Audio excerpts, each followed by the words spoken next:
Así las cosas, gracias por seguirnos. Iniciamos el mundo desde el sur hablando de un país como Ecuador. Allí nos posicionamos para el análisis. El gobierno de Daniel Noboa quitará el subsidio al precio de las gasolinas Extra y Ecopaís, un plan que desde organizaciones sociales ya tiene el rechazo. Nuestro portal de noticias de Telesur destaca que la Confederación de Nacionalidades Indígenas del Ecuador, CONAIE, mostró su repudio ante los intentos del gobierno nacional por eliminar los subsidios del combustible. El presidente de esta organización social, Leónidas Issa, denunció que el aumento de estas tarifas va a profundizar la crisis económica y la desigualdad social. El activista afirmó que enviará a las autoridades correspondientes un plan que proteja a los más vulnerables teniendo en cuenta este escenario, y mientras señala a Noboa de preocuparse por el beneficio de grandes corporaciones y descuidando a consecuencia el sector popular.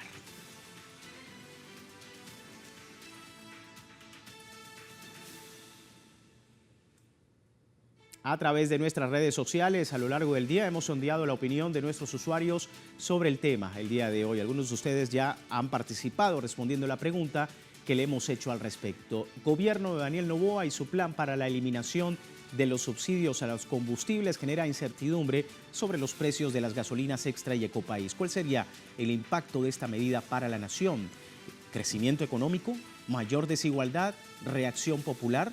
Son las opciones que ha dispuesto nuestro equipo del Mundo desde el Sur para que usted pueda participar. Si no lo ha hecho, aún puede hacerlo a través de nuestra cuenta en X, @TelesurTV, a través del Mundo en el Sur y @LuisB Telesur, porque más adelante vamos a revisar, asociaremos las respuestas para poder observar las tendencias que ustedes nos están creando a propósito de este tema.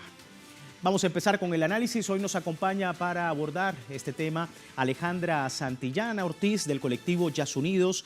Ella también es directora del Instituto de Estudios Ecuatorianos y nos acompaña desde Quito. Alejandra, muchísimas gracias por tu tiempo.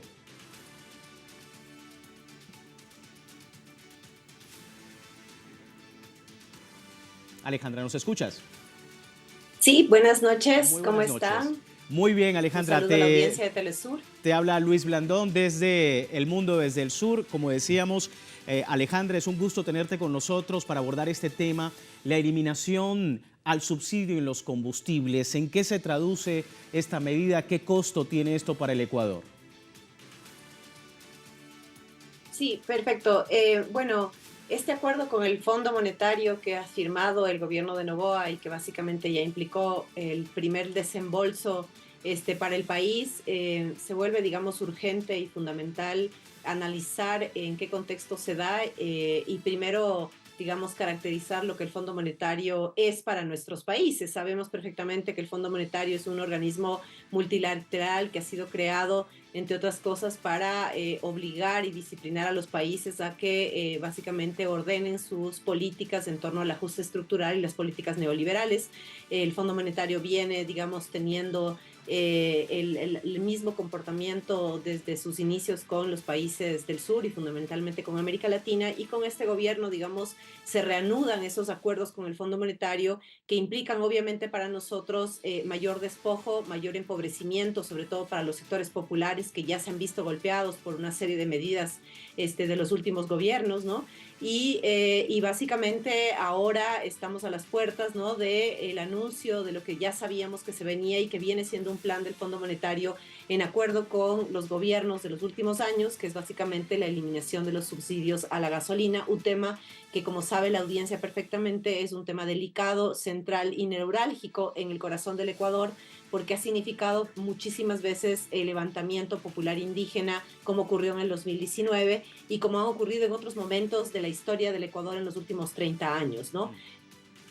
Sí, justamente queríamos hablar de este tema porque los ciudadanos ecuatorianos emprenden este reto económico de la eliminación gradual de los subsidios a combustibles debido al acuerdo del gobierno de Noboa con el Fondo Monetario Internacional. El Fondo Monetario Internacional envía un primer desembolso de crédito de $4.000 millones que recibirá Ecuador hasta el año 2028 bajo la modalidad servicio ampliado del fondo. Y de esta manera algunos medios señalan que la reducción y focalización de los subsidios a los combustibles son parte primordial de los puntos acordados por el gobierno de Daniel Noboa para acceder al préstamo, ya que el organismo así lo exige. Señalan que estos subsidios deben reducirse hasta eliminarse porque representan un gasto elevado para el Estado y las autoridades nacionales anuncian la focalización de las gasolinas extra y Ecopaís, como decíamos, algo sensible para esta nación en términos económicos. Y preguntarte precisamente, Alejandra, sobre esto, ya tú comentabas, sobre todo de las organizaciones sociales, por ejemplo, la CONAIE 2019,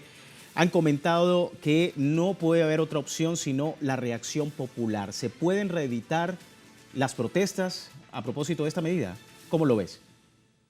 Bueno, yo creo que es fundamental mirar con detenimiento este anuncio de la supuesta focalización y recordarle al país y América Latina que, digamos, cuando se trata de los sectores económicos, ¿no es cierto?, poderosos en nuestros países, lo que hace el Estado cuando tiene gobiernos neoliberales es fundamentalmente entregarles recursos, ¿no es cierto?, que se llaman exoneraciones tributarias. En el caso del Ecuador, estas exoneraciones tributarias, y lo dice perfectamente la exministra Vilma Salgado, ascienden a los 70.000 millones de dólares. Eso, ¿no es cierto?, que se llaman exoneraciones tributarias, en realidad es subsidios para los sectores más poderosos del Ecuador. Los grupos económicos que suelen ganar, digamos, subsidiados por el Estado y que además tienen negociados y vínculos con las empresas transnacionales, pero también que están metidos sobre todo en el mundo del petróleo y de las minas, ¿no? Esos sectores que han sido subsidiados por el Estado ecuatoriano con 70.000 millones de dólares, ¿no?, son precisamente los que presionan conjuntamente con este gobierno y con este presidente bananero multimillonario para que se construya una narrativa en donde aparentemente los subsidios no sirven para los sectores populares, pero sí sirven para los sectores más ricos, ¿no? Entonces se habla de subsidios para los pobres y de exoneraciones tributarias para los más ricos, cuando en realidad a los sectores más poderosos se les está entregando enormes digamos, cantidades de recursos económicos que podrían servir para reactivar la economía en este país, para generar política pública, inversión social, etcétera, ¿no? Entonces, eso es un primer elemento que hay que digamos, seguir resaltando en este país. A quién quieren subsidiar y a quiénes se les quita los subsidios. Claramente, aquí lo que vemos es una política focalizada para los sectores populares para seguir incrementando su despojo, su precarización y para tener fuerza de trabajo poco calificada, digamos, y barata para las empresas transnacionales y nacionales y para los intereses del capital en la región. Y por otro lado, digamos, esta idea de focalización en una economía dolarizada, ¿no es cierto?, bajo las órdenes del Fondo Monetario y con la complacencia de este gobierno y de los anteriores, ha significado obviamente y va a significar mucho más empobrecimiento. Ahora nos queda claro que la subida al impuesto al valor agregado del 15% no era para financiar, digamos, la estrategia frente a la crisis de seguridad que tiene el Ecuador, sino básicamente para cumplir también como uno de los mandatos del Fondo Monetario, ¿no? A mí me parece que esos dos elementos son centrales y quisiera agregar además que en el caso del Ecuador, obtener deuda, porque eso es lo que vamos a hacer, digamos, hay una parte de esa deuda que el Fondo Monetario, digamos, nos está planteando, que sirve para pagar deudas anteriores. Para nosotros es inconstitucional que paguemos deuda con más deuda, ¿no? Eso sin contar además que antes de su ejecución, este acuerdo tiene que pasar por la Asamblea, ¿no? Entonces, en esa medida, digamos, el escenario en el país es muy complejo porque ya no es el mismo escenario de hace unos años en donde, digamos, la posibilidad de la protesta social era una forma, digamos, de alzar la voz y demostrar el descontento de las organizaciones sociales, incluida la CONAIE. En un escenario en donde la gramática, la gramática de guerra y la economía de guerra es lo que manda este gobierno, básicamente, ¿no es cierto? Y con estados de excepción, este es uno de los países que más estados de excepción ha tenido en la región, con, digamos, este lugar que tienen ahora las Fuerzas Armadas y con esta forma punitivista de criminalización de la protesta y de la pobreza en este país, es complicado pensar en que inmediatamente pueden ocurrir protestas en la calle o de organizaciones sociales. Habrá que ver qué pasa en los siguientes meses y es fundamental, digamos, entender que además el compañero Leonidas Issa, presidente de la CONAIE, ha anunciado la presentación de otro tipo de alternativas para que no necesariamente firmemos con el Fondo Monetario, porque eso ya sabemos significa un enorme despojo para nuestros pueblos y una transferencia de recursos para el norte global. Quiero precisamente, Alejandra, compartir lo que ha dicho el representante de la Confederación de Nacionalidades Indígenas del Ecuador, Leonidas Issa, que anunció precisamente una serie de acciones a tomar por la organización. Escuchamos. Segundo, vamos a agotar todo el proceso legal. En este momento que vamos, el día de hoy, he pedido al equipo que está trabajando, envíen al gobierno nacional, como no hemos sido invitados, solo de manera general ha dicho, bueno, si quieren pueden venir, ¿no es cierto? Vamos a enviar la propuesta discutida en las mesas con el gobierno de Noboa. Hay 4 temas fundamentales. Focalización de los combustibles, que nosotros desde qué perspectiva planteamos. Todos los que están identificados, camaroneras, pesca industrial, atuneras, mineras, que ahí se hizo una valoración de 1.250 millones de dólares al año estos sectores. Ahora, Alejandra, para terminar, hay un diálogo, según el gobierno, en torno a esto, un diálogo que ha hecho en diferentes organizaciones sociales, en varios sectores del país, pero no invita a la CONAIE, que es un actor muy importante. ¿Quiénes están allí en esa reunión? ¿Quiénes están invitando? ¿Cuál es el diálogo que está realizando el gobierno?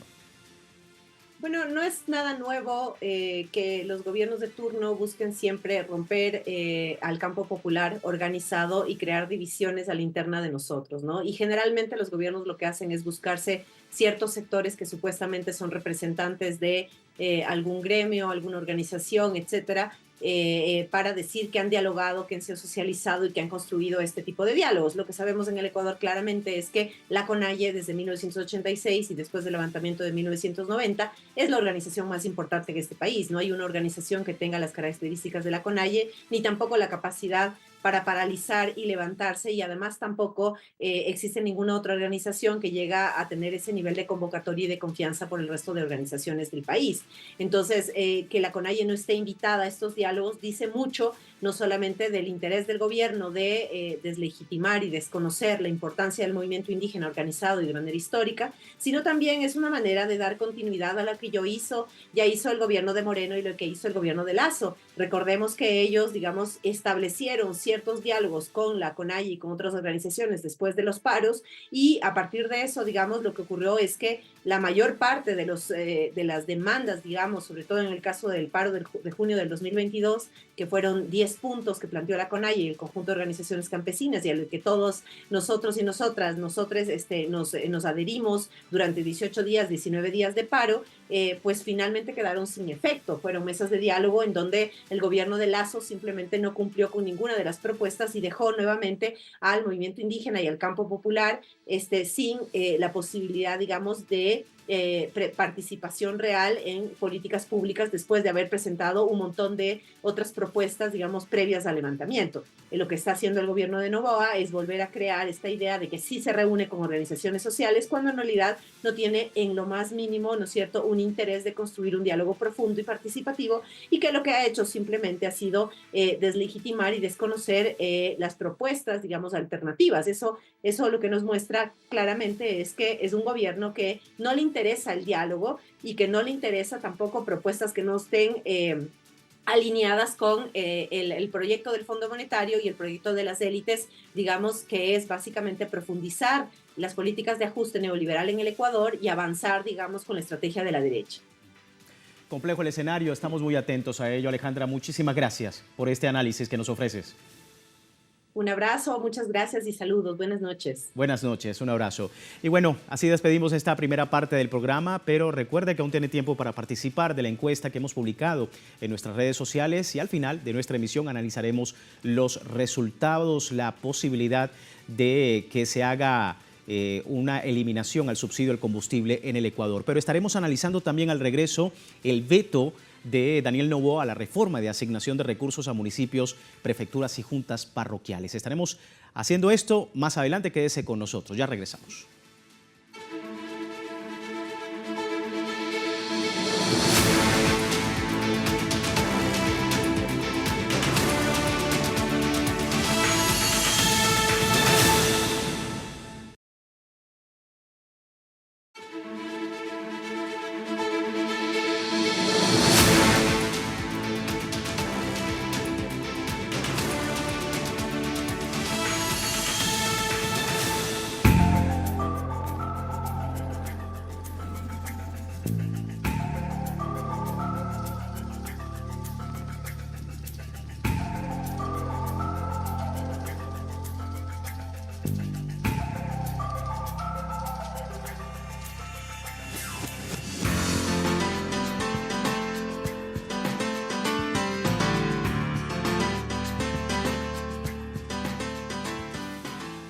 Gracias por seguirnos acá en El Mundo desde el Sur. Y bueno, seguimos hablando de Ecuador porque por segunda vez el presidente Daniel Noboa ha vetado una ley aprobada por la Asamblea Nacional. En esta oportunidad es la reforma de asignación de recursos a municipios, prefecturas y juntas parroquiales. Y mediante un comunicado, la presidencia considera que el proyecto de ley perjudicaba la estabilidad fiscal y económica del país y lo que generaría desfinanciamiento en el presupuesto general del Estado.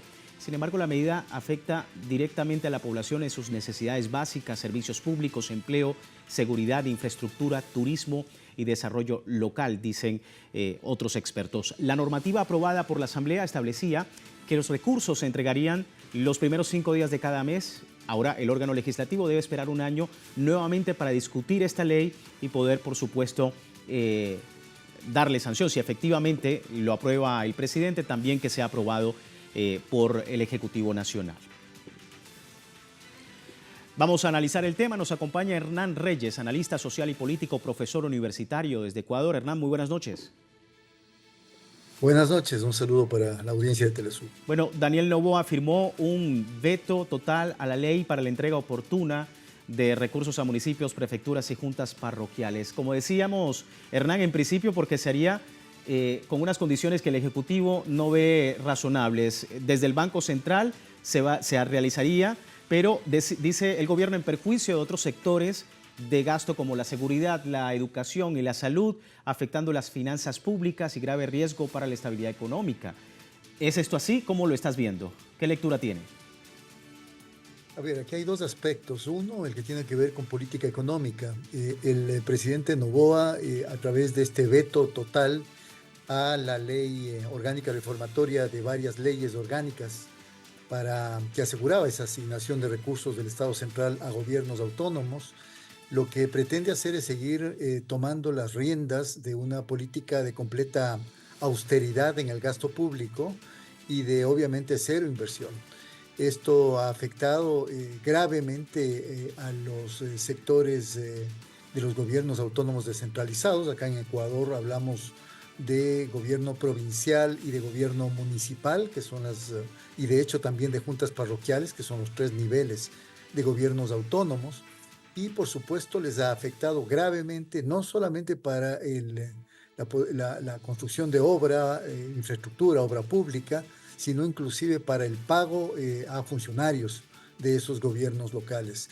Esta política de austeridad completa ha sido ya llamada por algunos analistas como una política de austericidio, porque en realidad privilegiando justamente el ahorro de recursos en el sector central para el pago de deuda externa, lo que está haciendo es dejando prácticamente desprotegido y dejando con cero inversión a sectores poblacionales que efectivamente viven de su entorno inmediato y de lo que hagan los gobiernos autónomos descentralizados.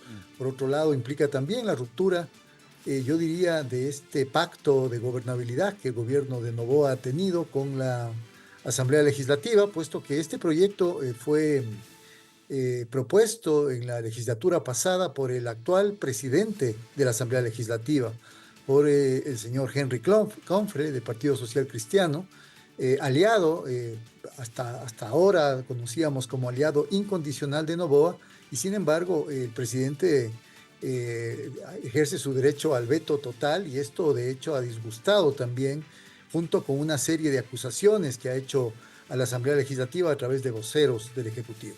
Sí, claro. Es el escenario y bueno, allí también el partido Revolución Ciudadana manifestaba su rechazo a este veto del presidente Noboa al proyecto de ley de asignaciones presupuestarias a los gobiernos autónomos descentralizados. Vamos a ver acá los datos. La bancada emitió un comunicado donde denuncia que esta acción refleja desinterés, falta de responsabilidad por parte del Ejecutivo Nacional, negándole la posibilidad de progreso a provincias y a cantones en el territorio nacional. El partido mostró su disposición de luchar por la ratificación de este proyecto de ley mientras ignora las necesidades del sector popular en áreas de servicios públicos, seguridad, empleo y desarrollo local. Hernán, este es el segundo veto total del presidente Daniel Noboa a un proyecto aprobado por la Asamblea. La decisión llega apenas una semana después de que objetó totalmente las reformas judiciales. ¿Cómo estás viendo esta pugna entre Ejecutivo y Asamblea Nacional? Bueno, hasta ahora en términos futbolísticos se podría decir que es 2-1, porque justamente el día de ayer la Asamblea Nacional le devolvió el golpe al presidente Noboa, vetando de alguna manera un proyecto que había sido enviado al Ejecutivo y que versaba, si no recuerdo mal, sobre seguridad informática. Y no nos olvidemos que se trata de un tema prioritario, como es el de la seguridad en este momento en el Ecuador, sin embargo, de lo cual la Asamblea finalmente también ejerció su derecho a no aprobar un proyecto del Ejecutivo. Esto me da la impresión de que es el inicio ya de un distanciamiento, puesto que, como mencionaba en mi anterior intervención, estos últimos días han sido muy tensos entre Ejecutivo y Legislativo, precisamente por la tarea que han desempeñado algunos voceros del Ejecutivo, en especial el viceministro de Gobierno, un ex asambleísta justamente perteneciente a la tienda social cristiana, que ha sido el partido aliado y justamente es el partido del presidente de la Asamblea Legislativa, que inclusive ha acusado a la Asamblea Nacional de que está gestándose un intento de enjuiciamiento político al presidente Noboa y dejando entrever inclusive la idea de que se estaría gestando una suerte de golpe de Estado para quitarse de en medio al Ejecutivo. Así que yo creo que esto lesiona gravemente, de alguna manera, una amistosidad que se había visto entre ambos poderes del Estado. Y en ese sentido, creo que podemos ver que esto puede profundizarse aún más si es que se siguen las vías legales para proceder a juicios políticos hacia algunos funcionarios, ministros del Estado, que han sido llamados a comparecer y que para algunos asambleístas merecerían precisamente ser objeto de un juicio político por la falta de cumplimiento de sus funciones. Y por último también están los gobiernos autónomos descentralizados, ya han lamentado esto y dicen que van en la búsqueda de alternativas para garantizar las transferencias de los recursos. ¿Qué oportunidades o qué maniobras puede haber allí, Hernán, sobre estos recursos? Pues no está muy claro el camino que pudiera seguirse. Quizá una demanda de una acción de inconstitucionalidad del veto del presidente, pero me parece un tema bastante forzado para que se resuelva en la Corte Constitucional. La otra sería la vía de hecho, es decir, que en un momento determinado haya, por la gravedad de la situación, paralización en las actividades de los gobiernos autónomos descentralizados, o al menos de los más importantes de estos, y esto podría significar un elevamiento considerable de la conflictividad social en el Ecuador, más aún ahora que se sumaría al anuncio que hace el gobierno de Noboa precisamente de eliminar el subsidio a los combustibles, un tema absolutamente, digamos, de fricción, de conflicto, un tema políticamente muy sensible que parecería ser que es una medida que se va a tomar en los próximos días. Sensible, por supuesto, para la economía, desde lo social. Hablábamos también con nuestra invitada anterior sobre la posibilidad de que haya una reacción popular en torno a todo esto. Esperemos que todo pues no se salga a, digamos, a un escenario de conflicto como ya se vivió en el año 2019. Hernán, despido. Muchísimas gracias por tu tiempo, por este análisis que nos has presentado el día de hoy. Gracias. No, muchas gracias a ustedes. Un saludo. Buenas noches. Igualmente, buenas noches. Hernán Reyes, analista social y político, profesor universitario desde Ecuador. Pero vamos a ver los resultados de la encuesta que preparamos para ustedes sobre el tema, sobre este gobierno de Daniel Noboa y su plan para la eliminación de los subsidios a los combustibles que ha generado incertidumbre sobre los precios de las gasolinas Extra y Ecopaís. ¿Cuál sería el impacto de esta medida para la nación? Era la pregunta en esta encuesta. Primero, crecimiento económico. Segundo, mayor desigualdad o reacción popular. Justamente esta última opción es la que más tiene votos, mayor reacción popular, 46% veo allí, 46% reacción popular, mayor desigualdad, 39% y solo un 15% crecimiento económico. Es lo que presenta esta encuesta que hemos presentado a través de redes sociales y que a través de ustedes hemos podido compartir a lo largo del día. Nosotros con esta situación en Ecuador finalizamos la presente emisión de El Mundo desde el Sur. como siempre, recordándole www.telesurtv.net para ampliar esta y otras informaciones en América Latina, el Caribe y el resto del mundo, también a través de nuestro usuario en la red social X, @TelesurTV. Soy Luis Francisco Blandón, gracias por seguirnos.